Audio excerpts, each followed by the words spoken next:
Hi all, welcome our channel. Presents making of mixture.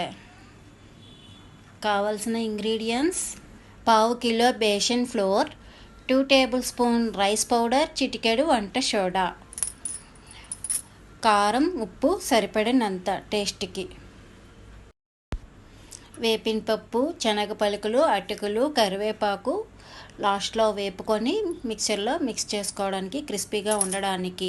పిండిలో అన్నీ వేసుకొని బజ్జీల పిండి కన్నా కొద్ది జారుగా కలుపుకొని ప్యాన్లో మనం ఇలాగా బూందీ చట్రంలో వేసుకొని తిప్పుతూ ఉండాలి. కొద్దిగా బ్రౌనిష్ వచ్చే వరకు వేపుతూ ఉండాలన్నమాట.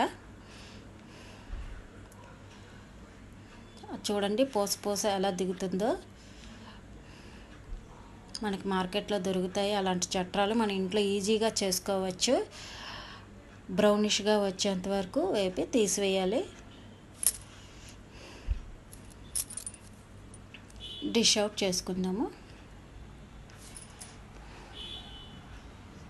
ముందుగా మనం వేపి ఉంచుకున్న శనగపలుకులు అన్నీ వేసుకొని బాగా మిక్స్ చేసుకోవాలి. అటుకులు ఇలా వేరేగా సపరేట్గా వేపుకుందాం. కొద్దిగా ఆయిల్ వేసి ప్యాన్లో వేస్తే ఆయిల్ మొత్తం పీల్చుకుంటుంది కాబట్టి వేరేగా వేసి మనం అందులో మిక్స్ చేసుకుందాం. ఉప్పు వేసుకుందాం సరిపడినంత, ఎవరికి టేస్ట్కి సరిపడినంత.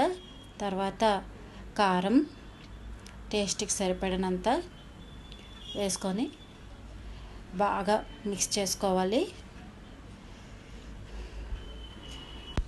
అలాగే కర్రీ లీవ్స్ కూడా వేసుకొని కలుపుకుందాం. Tasty mixture ready.